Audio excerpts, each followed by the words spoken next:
This place enables people to get places they can't get otherwise. But this place also enables people that come into it to put into practice in a safe environment some of these ideas that you need to internalize. So, you need to perfect the ideas around wisdom, around compassion, and the rest. And so this is a good, safe field to play that before you go out into the world and scrape your face on the pavement. But I highly, highly encourage you, if you've got any talent and a minute of time and a willingness to share, it produces inner results. Plus it's needed here. There's a couple of projects going on, but Sam will help. If anybody wants to share some of their skill sets, Sam will be the person. The other thing that I'd like is who's going to take the list of emails. So we have a group email for this ACI. So if there are any changes, and there will be in August, there'll be a week where I won't teach because a bunch of us are going to a retreat in Arizona. So we'll be emailing everybody and saying don't attend that week. It'll also be up on the 3 Jewels on the Facebook page, etc. If you haven't seen this in the Facebook, the Facebook which is in the internet. Yeah, exactly. Yeah, the one that's on the iPhone, that's a separate one. Oh, okay. So befriend or say that you're coming to the event if you're on Facebook. If not, go to the 3 Jewels website. It's good to have a digital connection to the place so you get an update and you don't miss out on that. In the next 20 minutes, I'm going to go to class 2 of ACI 1, which talked about what was the courses for Buddhahood. What causes Buddhahood in an overall arching sense? Doing good, virtue. Yeah? Being a bloody do-gooder produces Buddhahood if you do the right goodnesses. And a good place to start is the 10 virtues or avoiding the 10 non-virtues. The Buddha can be divided into having 2 bodies, they call them, or 2 parts of the Buddha. What are the 2 parts or bodies of the Buddha? Anyone remember?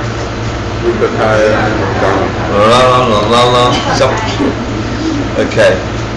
One is the physical body. What one's that? Rupa. Yeah. And the other one? Dharmakaya, which is the mind. And they are produced directly, like a principal cause of those, to be actually experience your body as that of an enlightened being, a body that does not undergo this suffering. It is produced by what? A collection of a good bunch of merit. So the collection of merit, and you'll hear this a lot, produces the body of a Buddha. The collection of wisdom, which is what? What's a collection of wisdom? What's the third path? Wisdom. Correct view, right? The collection of that idea we talked about, things not having a nature of their own. Perfecting that gets you a mind of a Buddha. Yeah, and then the subsets, and we can explain that. Class 3, we talked about the 10 qualities of a teacher, why you shouldn't listen to me, right? We talked about what are some of the qualities of a teacher that you should look for. Tamed in their morality. They should be tamed, meaning they're a moral person. They're a moral person. You see them do bloody goodnesses all the time. Yeah? You see them living and practicing what they're preaching. What's another one? They're able to meet people where they are. Oh, okay. That could be called? Excellent teacher, master instructor. Order teaching. Shapeshifter. That's the technical term for it. No, it's correct. But it's like they understand the capacity of the students and they teach appropriately to get them to the next step. Yeah? So that's one of them. Another one? Qualities? Embodiments of love. Embodiment of love. What does that mean? They're endlessly loving, so they occur to you as Yeah. endlessly loving. Yeah. Good. They love you. Like they love you. They want you out of her. let's apply emptiness. Let's apply emptiness to that idea. You meet a perfect teacher. You meet an imperfect teacher. You meet a partial teacher. Yeah? You meet a teacher. You experience a teacher. Let's apply wisdom to that. Okay? This idea of emptiness, because that's what we get obsessed with. We need to get obsessed about. Understanding the true nature of where things come from. So you meet a holy teacher. You meet a teacher that gives you the code for reality. You meet a teacher that loves you. You meet a teacher that teaches you to your capacity. You meet a teacher that knows more than you know. You meet a teacher that isn't tired of telling you the same story over and over. Does that teacher really exist out there as that perfect teacher? You really got to get this in your head. They can't. They can't have appeared that way from their own side. The implications for that are huge for your heart. Why the hell did you get to even get a glimpse of a person like that? That's incredible. Why are you in a world where you're experiencing somebody that's saying, you can remove all your suffering forever, for real, look, I've done it. What is it that allows you to see that where others cannot? That's really where you should be practicing. So when you think about the perfect teacher and the qualities of the teacher that you're able to experience, and you've experienced it as if it comes from them, which is the way this world functions, you have to recognize that when the experience landed in your mind, you labeled it that way. The teacher is blank. The teacher is empty of having those qualities. Otherwise, they would have those qualities for absolutely everybody that had an ear and a nose and a tongue and a mouth and an eye. Because that quality was coming from them to you. If those qualities were coming from them to you, every single thing, including the dog, must be forced to experience that thing. There is no teacher applying emptiness. There is no teacher that comes from their own side. You've caused them. Now, either by mistake, and now you've got to figure out how you did it, or deliberately, and you've got to figure out how you did it. Because if you could figure out what produced that kind of teacher, that opens the world to an entire universe of beings like that in your life, and you can unlock that code, and you can by understanding the true nature of reality and having a full heart filled with love, wish that other people can have that experience, then you've got two of the paths, bodhicitta and wisdom. They would have started in your heart because you got sick of something. So now I get lost. Damn it. Qualities of a teacher. Class 4. What makes you a good student? I love this part. Didn't like the other part, made me uncomfortable. What makes you a good student? What are the 4 qualities of a good student? Thank you.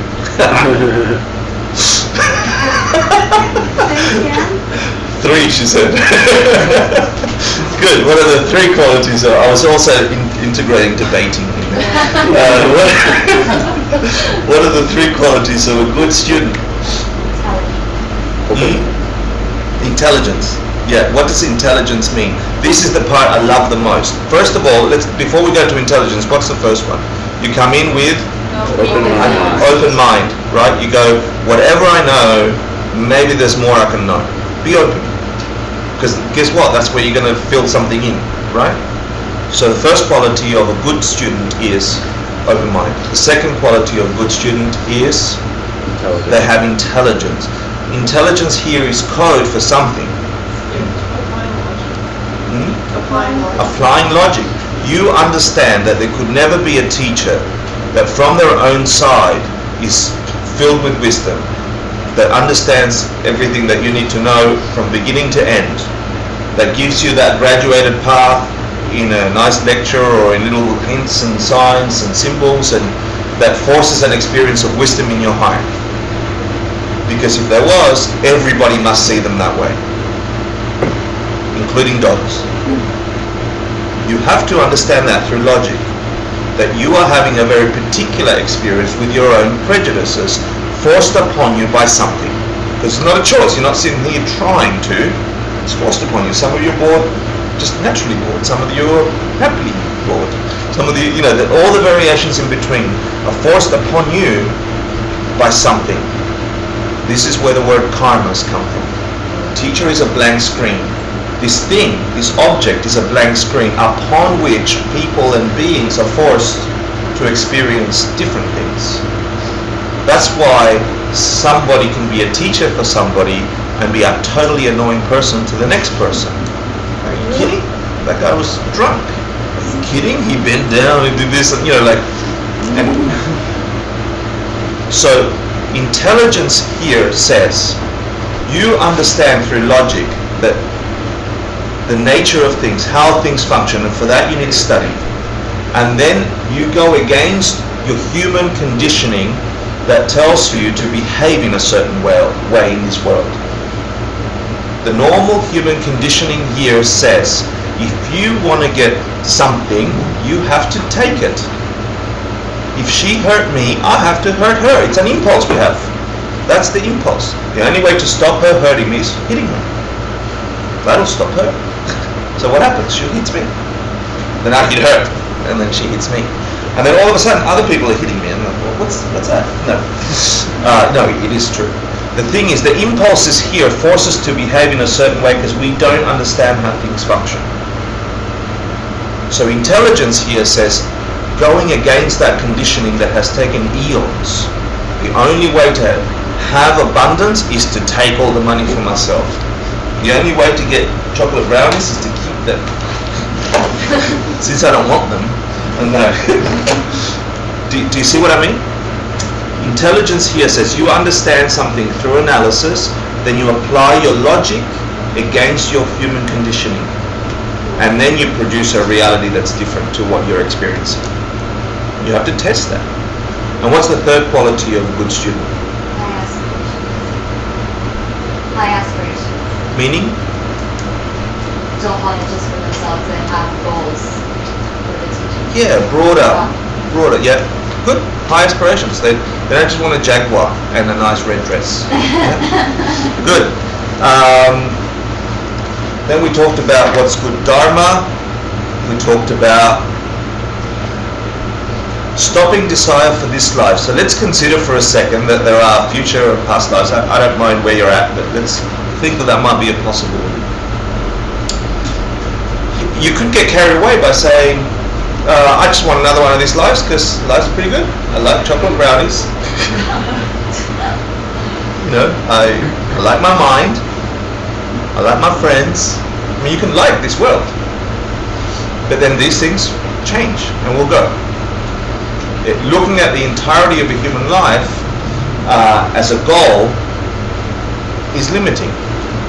So you have to get sick of all the things you get here that break down. And what some of the things we should meditate on as the very first steps on the path to stop desire for this life. What's one of the things you should meditate on? Leisure and fortune. Your leisure and fortune. Yeah, how lucky you are. Think about that. How fortunate you are to have the things you have. To be human, number one. To have the capacity to communicate. You grab every living being that has a mind on the planet, including the puppies. By that I mean dogs. And you think how many of those can communicate and articulate sensations and feelings like we can. That alone is a leisure and fortune. That's a fortune. Then you look at all the beings, grab all the human beings, 7 billion of them, crawling the planet. How many of those can have the clothes you have, can go home to a clean bed, can have a clean glass of water?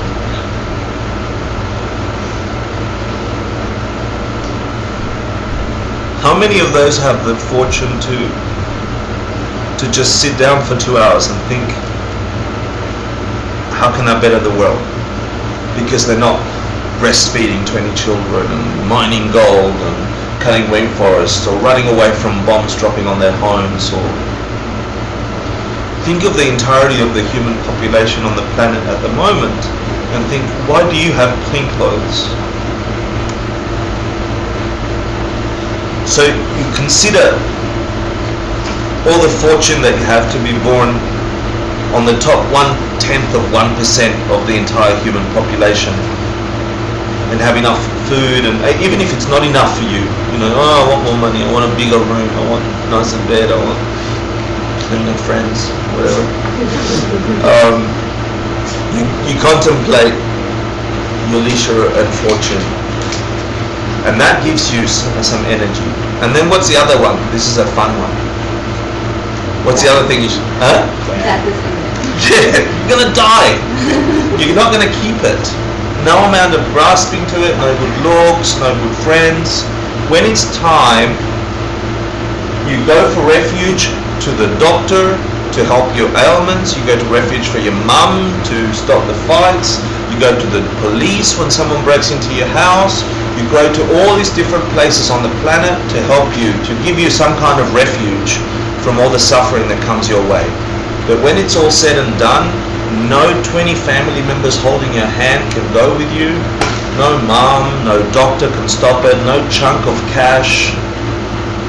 Given right there at that moment to the doctor can give you that extra minute.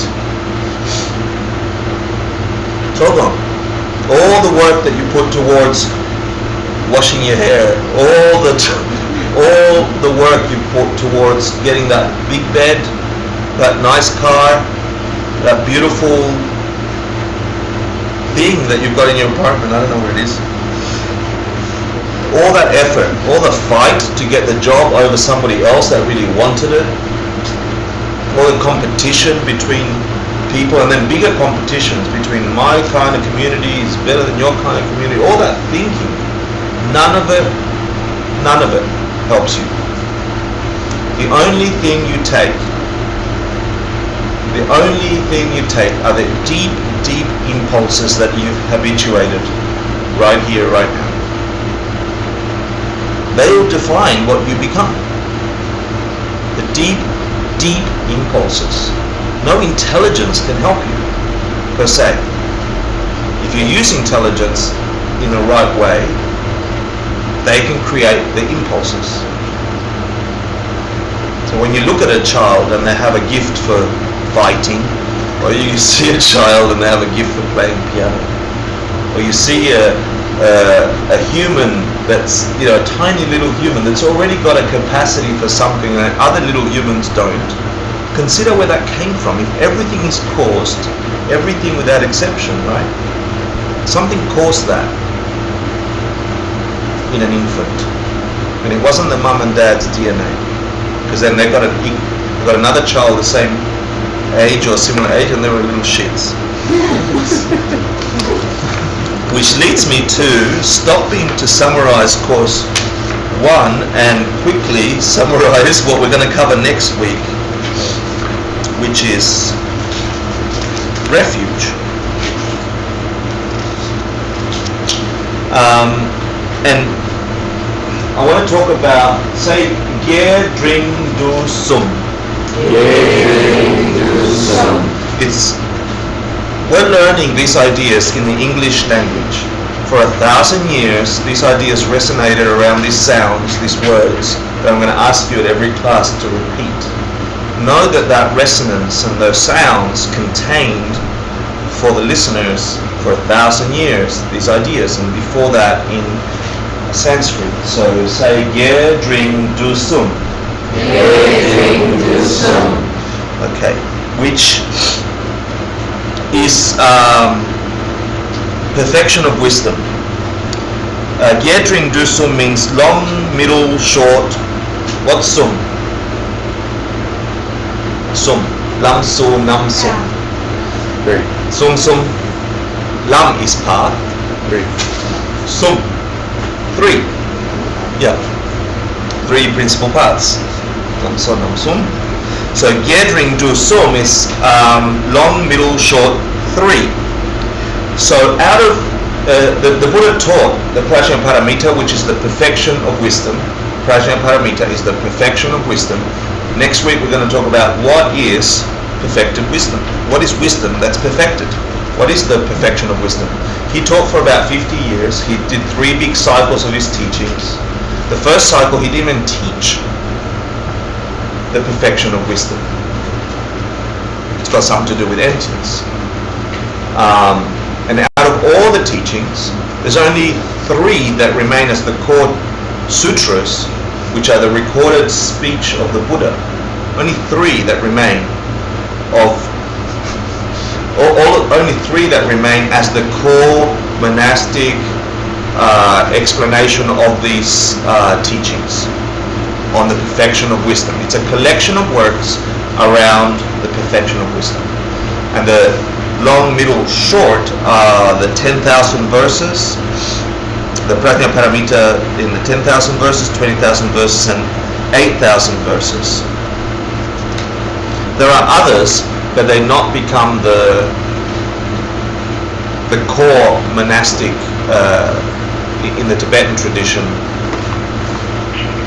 explanation or record of the perfection of wisdom. Together, the 3 of them are called the Yam. Anyone know what Yam is? Yam. Yam. No? Mother is a female.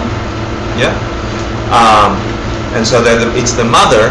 The perfection of wisdom, the Prajnaparamita, is the mother because it produces Buddhas. It gives birth to Buddhas. Yeah. Yam. You know the. Yeah. 3 minutes, check this out. We can't study those. Oh, by the way, they're only in Tibetan. The Sanskrit have gone. They got destroyed when the Muslims invaded India. So there's a commentary on them by Master Asanga around 350 AD. That's called the Ornament of Realizations. And that's a very, very hard text. It is that. It is the ornament to beings that have been realized.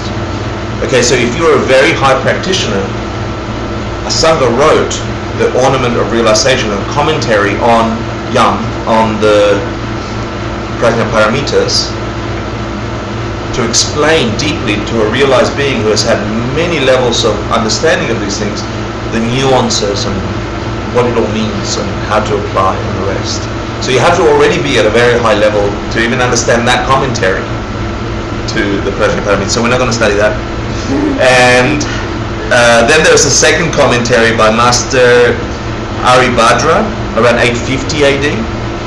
And he wrote a text called The Clarification on the Ornament of Realizations, right? So somebody could understand that. We're not going to study that either. And then, of course, the great commentaries around Tsongkhapa in the 1400s, which explained all these great Indian Pandits' commentaries. That's even too hard. We're not going to do that.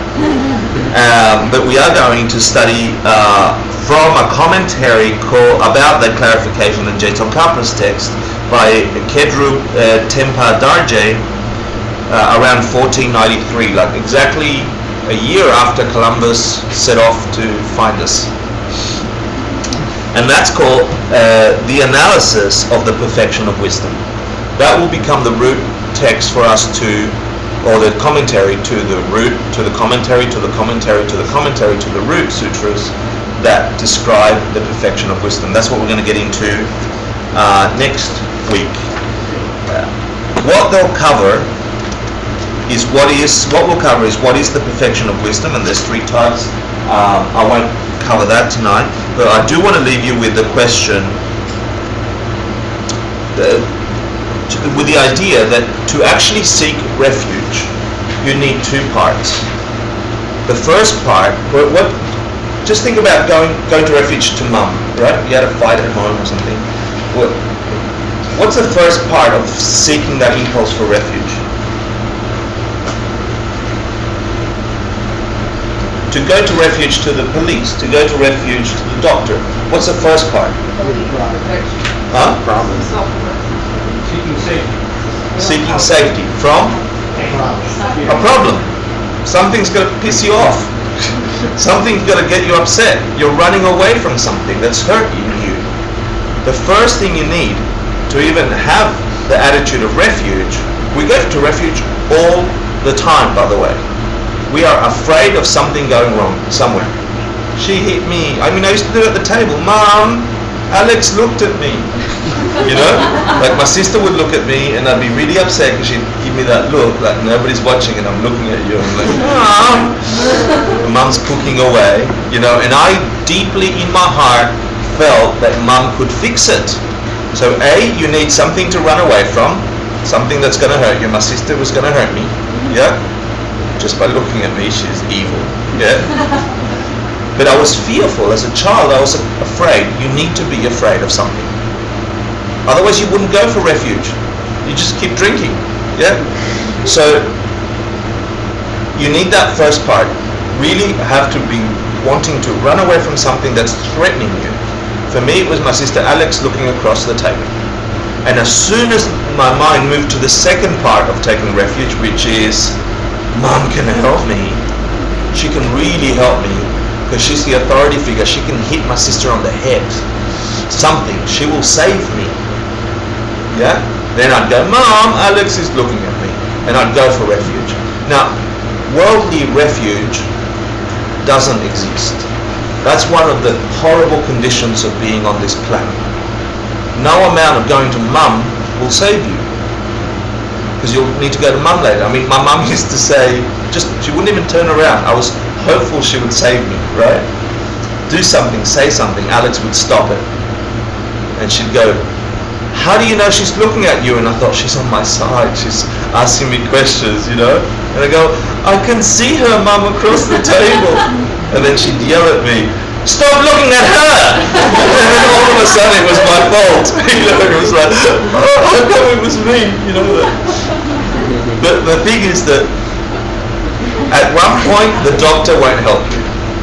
At one point the girlfriend won't help you. At one point the lover, the friend, the family member won't help you. There is no ultimate refuge in this planet. From the nominal perspective, until you understand how things work on the planet. And then you can be a Buddhist. That's what defines a Buddhist. How do Buddhists go for refuge? They go for refuge to this thing called the 3 jewels. You're in it.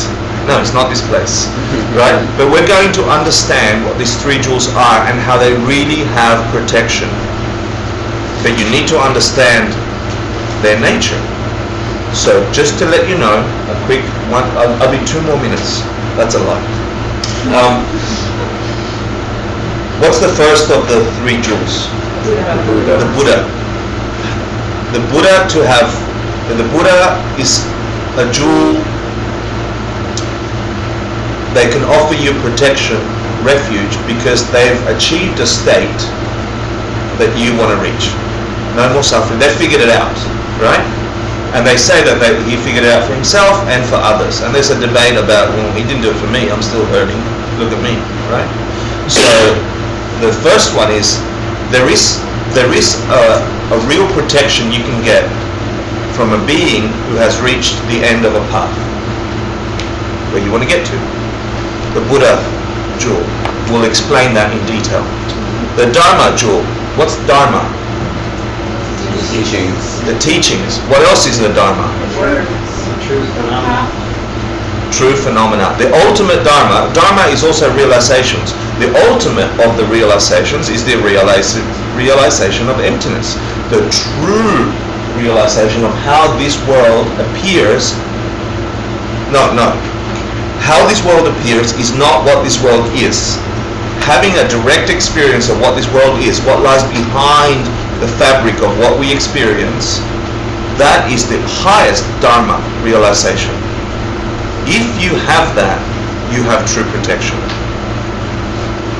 And you will explore that, because then you know precisely, without a doubt, without guessing, how things function.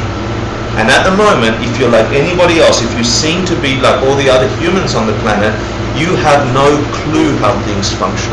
You can guess 90% of the time, 80% of the time. About some things, you can say 90% of the time within the human construct. You remove the human construct and you're lost. But no, doing the right resume will get you the job. No, doing the right dance with someone will get you to love them and love you. No, putting the money in the right box will increase it by 10%. You know, that we guess at this. Strategy of risk in business, that's what I do. You know, I go and consult to corporates. And I see the probabilities. The best I can give them is probabilities, but there is no certainty on this planet. If you figured out how the true nature of reality functions, cause and effect on a blank screen, then you have real refuge. You can guarantee what will produce a certain result. Second refuge is Dharma.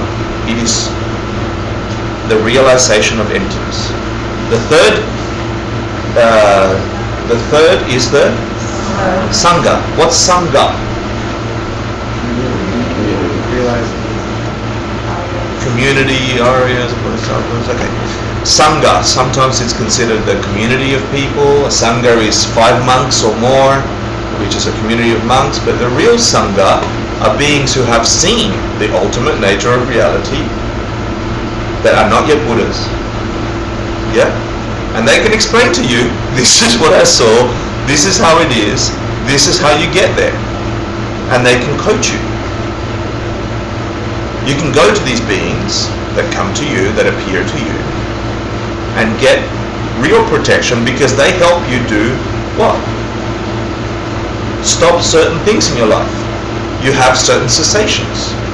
No more anger. They can say, if you understand the nature of reality, because I have, you do X, Y, and Z, you don't have anger anymore. And if you can kill anger because you understand the ultimate nature of reality, that protects you from everybody doing anything that makes you angry. Complete and utter protection. If you can do that for anger, if you can do that for jealousy, if you can do that for greed, if you can do that for the other 84,000 afflictions that the Tibetans ended up listing about your mind, and you no longer have a single mental affliction, you have ultimate and true protection from the conditions that seem to force us to suffer. Try and find a thing that's so predictable that you can really rely on, really have refuge in, that will stop you from suffering the separation of your body, the aging, getting sick, and dying. What can help you at that last breath? And then what remains is just your impulses. On that happy note,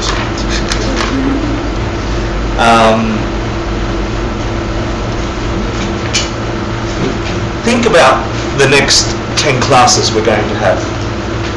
We'll go into depth. So ACI 1 was a skimming of, okay, what's the 3 principal paths? What's Tibetan Buddhism teaching you?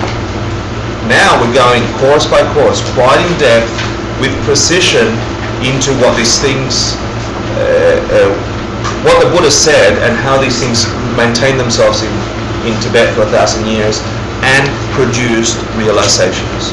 It's no use coming here if you're not going to use it to create some experience in your world. If you can just say one thing. So having said that, I'm going to ask, for those of you who are on the 108 Beggar Project for Nepal, we're going to have a 10-minute or 5 to 10-minute summary meeting about when we're going to have another meeting straight after here. And if you're going to want books, see Haley, if you want to volunteer or help with anything, give your name to Sam. And who's doing the email list? Who? I can do it. I actually have these. Okay. And we'll have it here for next week as well, so there's no rush. Sure, you want to work tonight? No, because we're going to do the real course next week. This is just the summary course to get people started on the round trip. Because I also know that there's a bunch of people who are not here who messaged me, so this was deliberate. Sorry I'm running late, it's not going to be my practice. Actually, 11 classes, counting this one. Correct? Yeah. So now think about what moved inside you, if anything. Try and generate a perfect universe that understands how to fix this condition we find ourselves in. It is in here if you have the right mental understanding of how reality works. It really is. And try and give it away to all the beings who are falling on the pavement around the planet. You know, people are popping off. They're dying at a rate of, I think it's 2.17 a minute or something. Just dying. Coming to the end and not knowing why. So try and hope that before they get there, these people have some sense of meaning in their lifetime.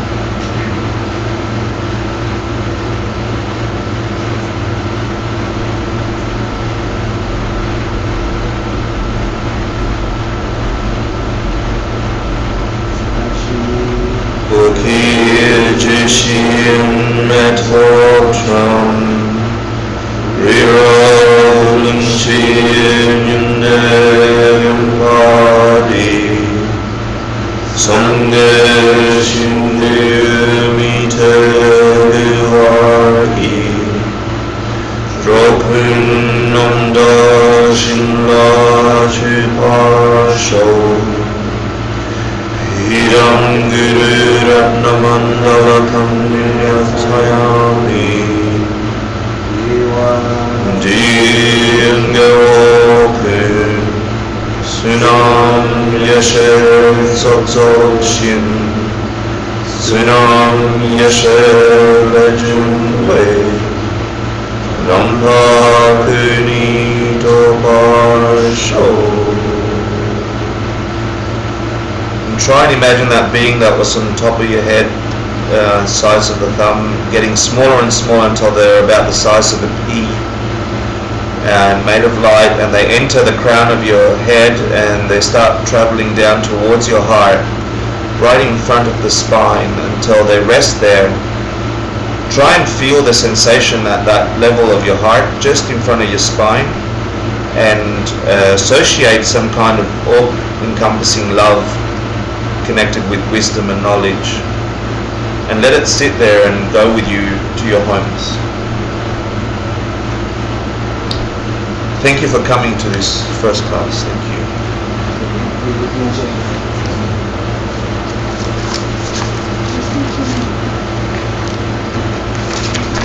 Thank you.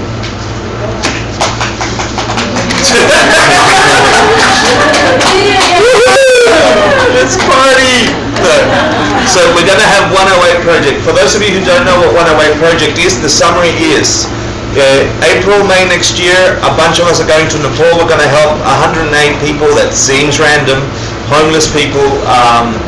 And we're going to look for food, medicine, shelter, and the rest. Go out, do a documentary in the process, but get this stuff into practice in our hearts. Really unpack what these things are as we get involved in a whole bunch of things. We need marketing people, we need financial people. The more people that come, the better. But a bunch of us will go to Nepal and help 108 people. You'll see it on Facebook. That's that thing on the internet. Thank you.